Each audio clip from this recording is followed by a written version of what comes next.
दुनिया का सबसे बड़ा धर्म है ईसाई धर्म। आज कुल 2 अरब लोग ऐसे हैं जो ईसाई धर्म को मानते हैं। दुनिया का शायद ही कोई ऐसा देश होगा जहां ईसाई ना रहते हों, फिर चाहे वो अमेरिका जैसा सुपर पावर हो या फिर नॉर्थ कोरिया जैसा बेहद तानाशाह देश। एक लंबे अरसे से कई साम्राज्यों ने इस धर्म को दुनिया के कोने कोने तक पहुंचाया है।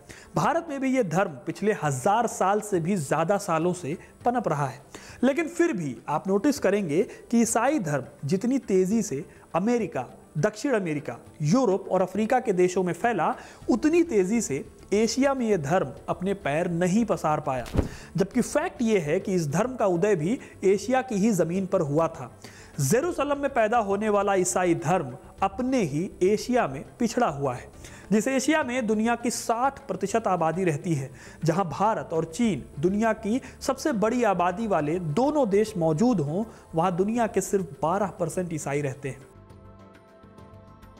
इसी वजह से ईसाई धर्म को भी आज के टाइम पर वेस्टर्न रिलीजन माना जाता है, क्योंकि इसको मानने वाले लोग ज्यादातर वेस्टर्न देशों में, खासतौर पर यूरोपियन देशों में रहते हैं। अब सवाल आता है कि ऐसा हुआ क्यों कि ईसाई धर्म बाकी महाद्वीपों की तरह एशिया में उतनी तेजी से नहीं फैल पाया, जबकि इस महाद्वीप के एक बड़े हिस्से पर ईसाइयों का यूरोपियन देशों का बहुत लंबे समय तक कब्जा था। आखिर वो कौन से कारण थे जिनकी वजह से दुनिया के सबसे ज्यादा आबादी वाले महाद्वीप में ईसाई धर्म एक माइनॉरिटी रह गया? ये सब जानेंगे इस वीडियो में, तो वीडियो को अंत तक जरूर देखिएगा, क्योंकि अपना इतिहास नहीं जानोगे तो खुद को कैसे पहचानोगे। इतिहास की बात करें तो ईसाई धर्म अपने केंद्र जूडा से आसपास के देशों में फैलना शुरू हुआ। यह जगह आज लेवांत घाटी के पास पड़ती है। आज के टाइम पर लेवांत के एरिया को देखना है तो इजराइल, फिलिस्तीन, लेबनान, जॉर्डन, सीरिया और साइप्रस के नाम का जो एरिया है वो यही एरिया है। यहीं से ईसाई धर्म का प्रचार शुरू हुआ था एशिया में। यहाँ से निकलकर कई ईसाई प्रचारकों ने, जैसे कि सेंट पीटर, सेंट साइमन और एंड्रयू ने अलग अलग जगहों पर ईसाई धर्म का प्रसार किया, जैसे कि आर्मेनिया, जॉर्जिया। ऐसे ही बढ़ते हुए ये धर्म ईस्ट में मेसोपोटामिया, पार्थिया और भारत पहुंचा। आगे चलकर यही धर्म इराक के रास्ते से चाइना भी पहुंचा, जहां पर एक समय में बहुत बड़ा चीनी साम्राज्य हुआ करता था। अब ये तो हो गई दोस्तों ईसाई धर्म के एशिया के देशों में पहुंचने की कहानी बिल्कुल शुरुआत में। अब हम एक एक करके जानेंगे एशिया के इन बड़े बड़े देशों में ईसाई धर्म उतनी तेजी से क्यों नहीं फैल पाया। सबसे पहले एशिया के ईस्ट से शुरू करेंगे, जहां दुनिया की सबसे ज्यादा आबादी रहती है, यानी कि चीन से। चीन में ईसाई धर्म के प्रवेश का पहला दस्तावेज 8वीं शताब्दी के शियान स्टेल पर लिखा गया। यह स्टेल रिकॉर्ड करता है कि ईसाई साल 635 में, यानी 7वीं सदी में तांग राजवंश की राजधानी शियान पहुंचे थे। उन्हें तांग राजाओं ने अपना पूजा स्थल स्थापित करने और अपने धर्म का प्रचार करने की परमिशन दी थी। यहाँ ईसाई धर्म लाने वाले व्यक्ति को अलोपिन नाम से जाना जाता है, जो कि एक पुजारी थे। इनका विरोध तब के बौद्ध अनुयायियों ने किया था, लेकिन फिर भी ईसाई धर्म को फलने फूलने की इजाजत मिल गई। शुरुआत में तो ईसाई धर्म एशिया में तेजी से बढ़ा, लेकिन तांग राजवंश के कमजोर शासकों के चलते यह धर्म पिछड़ता चला गया। साल 845 में चीन के शासक ली यान ने ईसाई धर्म पर बैन लगा दिया और उनकी प्रॉपर्टी को जब्त करा लिया। हालांकि इसके कारण नहीं पता चलते, लेकिन साल 986 की एक चाइनीज मॉन्क की रिपोर्ट बताती है कि इस वक्त तक ईसाई धर्म चीन में पूरी तरह से खत्म हो चुका था। इसके बाद दोस्तों ईसाई धर्म के उदय की दूसरी कड़ी शुरू होती है, जब चीन पर मंगोलों का कब्जा हुआ, यानी कि 13वीं सदी के आखिर में। इस काल में कैथोलिकों ने जब मंगोलों को धर्मांतरित करने का प्रयास किया तो उन्हें बहुत हैरानी हुई, क्योंकि उन्होंने देखा कि चीन में ईसाई धर्म उनसे काफी पहले पहुंच चुका था। चीन में मंगोलों की पहली युआन डायनेस्टी के दौरान ईसाई धर्म फिर से फला फूला। उस दौरान पोप निकोलस चतुर्थ ने जॉन ऑफ मोंटे कॉर्विनो को मंगोल दरबार में भेजा। ये बर्मिंघम के एक फ्रांसिस्कन मिशनरी थे, जिन्होंने चीन में ईसाई धर्म के प्रसार को लेकर खूब काम किया। इन्होंने लोकल चीनी लोगों के लिए बाइबल के कुछ हिस्सों को ट्रांसलेट किया, जिसके लिए उन्होंने मंगोलियाई लैंग्वेज को भी सीखा। इस तरह से चाइना में फिर से ईसाई धर्म ने अपनी पकड़ बनानी शुरू की। हालांकि 14वीं सदी में जब युआन राजवंश खत्म हुआ तो इसके बाद फिर से चाइना में ईसाई धर्म के प्रसार पर रोक लग गई। नई नई स्टैब्लिश हुई मिंग डायनेस्टी ने चाइना में ईसाई धर्म पर कोई ध्यान नहीं दिया। यही वजह है कि दुनिया की सबसे बड़ी आबादी वाले चाइना में आज सिर्फ 2% आबादी रहती है। 140 करोड़ की जनसंख्या वाले चीन में सिर्फ 4 करोड़ ईसाई है। अब 4 करोड़ नंबर सुनने में यह आबादी ज़्यादा लग सकती है, लेकिन 30 करोड़ की जनसंख्या वाले अमेरिका के मुकाबले में यह आबादी काफ़ी कम है, जहाँ पर 60% से ज़्यादा ईसाई रहते हैं। ठीक ऐसे ही कहानी है जापान की, जो कि बेहद दर्दनाक भी है।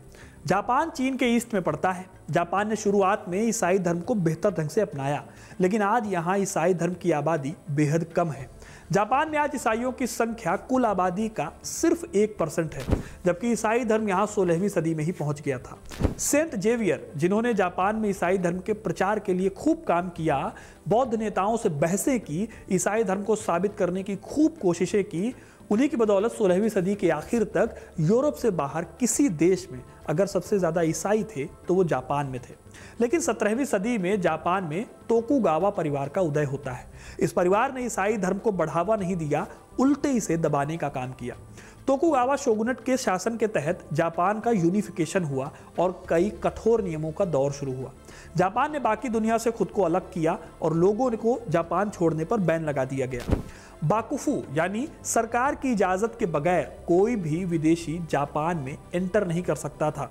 यहाँ तक कि डच, जिन्हें जापानियों के साथ ट्रेड जारी रखने की परमिशन मिली हुई थी, उन्हें नागासाकी से जुड़े एक छोटे से आइलैंड में रखा गया था। इस दौरान ईसाई धर्म को भी बड़े पैमाने पर दबाया गया। ईसाई धर्म की सार्वजनिक उपासना पर बैन लगा दिया गया, जिसकी सज़ा मौत भी थी। इसके साथ ही छिपे हुए ईसाइयों को ढूंढ निकालने के लिए जापान की सरकार ने फूमी ई पर चलने की मांग की। फूमी ई असल में एक लकड़ी का ब्लॉक होता था, जिस पर ईसाई धर्म के महान लोगों जैसे कि ईसा मसीह या माता मरियम की इमेज बनाई जाती थी। इस पर लोगों से नंगे पांव चलने को कहा जाता था। जो लोग इस इमेज पर अपना पैर नहीं रखते थे, उन्हें ईसाई मान लिया जाता था और फिर ऐसे लोगों को ईसाई धर्म छोड़ने के लिए टॉर्चर किया जाता था। इस टॉर्चर का अंत व्यक्ति की मौत तक होता था। हालांकि फिर भी कुछ ऐसे ईसाई थे जो इस प्रोसेस में अपने धर्म को बचाने में कामयाब हो गए। करीब 200 साल बाद 19वीं सदी में उन्हें ईसाई धर्म मानने की दोबारा इजाज़त दी गई। यही वजह है कि जापान में आज बेहद कम ईसाई बचे हुए हैं। इसी तरह से नॉर्थ कोरिया में भी सीक्रेट रूप से ही ईसाई धर्म डेवलप हुआ। ईसाई धर्म को नॉर्थ कोरिया में पहुंचाने का क्रेडिट 1800 के दशक में अमेरिका के कई प्रोटेस्टेंट्स को जाता है, जिन्होंने यहां पर ईसाई धर्म का प्रचार किया। कोरिया में नए नए ईसाई बने लोगों ने ईसाई धर्म को आगे बढ़ाने में अपना रोल अदा किया। इसी का रिजल्ट है कि कोरिया एशिया के उन रेयर एग्जाम्पल्स में से एक है जहां पर बड़ी आबादी ईसाई धर्म की रहती है। दक्षिण कोरिया में आज दुनिया की कुछ सबसे बड़ी ईसाई चर्च हैं और लगभग 30% आबादी आज खुद को यहाँ पर ईसाई मानती है। वहीं डिवीजन होने से पहले नॉर्थ कोरिया के हिस्से में भी कुछ ईसाई रह रहे थे, जो डिवीजन होने के बाद नॉर्थ कोरिया की 1% ईसाई आबादी बन गए। इसके अलावा अगर जापान और चाइना से वेस्ट और साउथ वेस्ट एशिया की तरफ बढ़ा जाए तो हमें देखने को मिलते हैं दूसरे एशियाई देश जैसे कि Thailand, Myanmar, Sri Lanka, Indonesia, Cambodia, Vietnam और अपना देश भारत। इन सभी देशों में भी ईसाई आबादी रहती है, लेकिन इनकी जनसंख्या के कंपैरिजन में यह आबादी बेहद कम है। इन देशों में ईसाई धर्म के बढ़ने में कामयाब ना होने के पीछे बहुत बड़ी वजह मानी जाती है यहाँ पहले से मौजूद बेहद व्यवस्थित और विकसित धर्म। एग्जाम्पल के लिए भारत और साउथ वेस्ट एशिया के देशों में फैला हुआ बौद्ध धर्म, इंडियन सबकॉन्टिनेंट का अपना हिंदू धर्म और इसके साथ ही इस्लाम। इन सभी धर्मों की पकड़ काफी मजबूत थी सोसाइटी पर। यही वजह है कि भारत पर करीब 200 सालों तक कब्जा करने के बाद भी, बड़े पैमाने पर ईसाई मिशनरियों के माध्यम से ईसाई धर्म का प्रसार कराने के बाद भी आज भारत में कुल ईसाई जनसंख्या मात्र 2.6% है।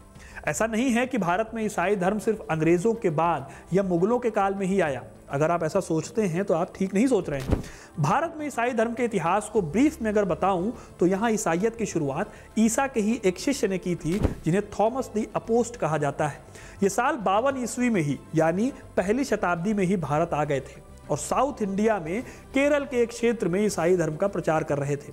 इन्होंने केरल के राजा गोंडोफेनीज को ईसाई धर्म में कन्वर्ट भी कर लिया था। इसके बाद मुगल काल में ईसाइयों की पहुंच अकबर के दरबार में भी बढ़ गई थी। अकबर ईसाई धर्म से बहुत ज्यादा प्रभावित भी था।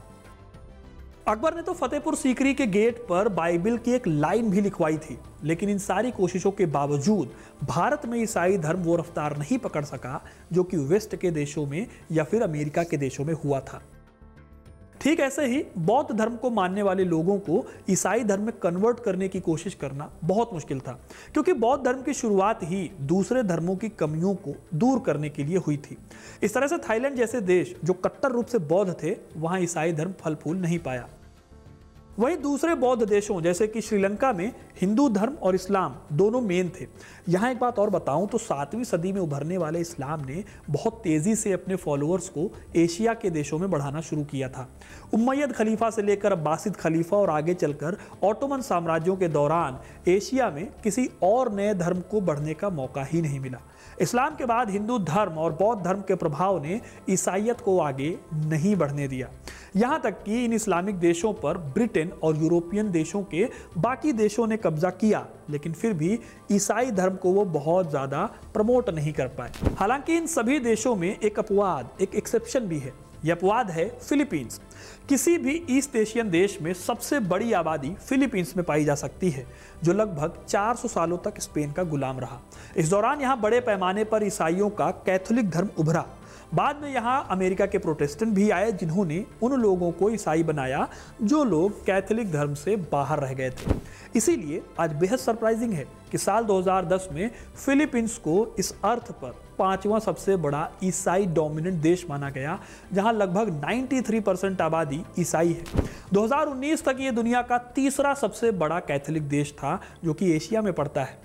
लेकिन अगर फिलीपींस को छोड़ दिया जाए तो आज पूरे एशिया में सिर्फ 12% आबादी ईसाई है, जबकि इस महाद्वीप में दुनिया के 2 टॉप सबसे ज्यादा आबादी वाले देश रहते हैं, यानी भारत और चीन। तो दोस्तों, ये थी कहानी कि कैसे ईसाई धर्म एशिया में फल फूल नहीं पाया। आपको ये कहानी कैसी लगी कमेंट करके जरूर बताएं, और आपको कौन सी वजह लगती हैं जिसकी वजह से एशिया में ईसाई धर्म उस तेजी से नहीं फैल पाया जिस तेजी से अमेरिका और वेस्टर्न देशों में फैला। अपनी राय कमेंट में जरूर बताइएगा। वीडियो को लाइक और शेयर करना ना भूलें, और ऐसी इंटरेस्टिंग कहानियों के लिए, इतिहास से जुड़े रहने के लिए हिस्ट्री कनेक्ट को सब्सक्राइब जरूर करें। धन्यवाद।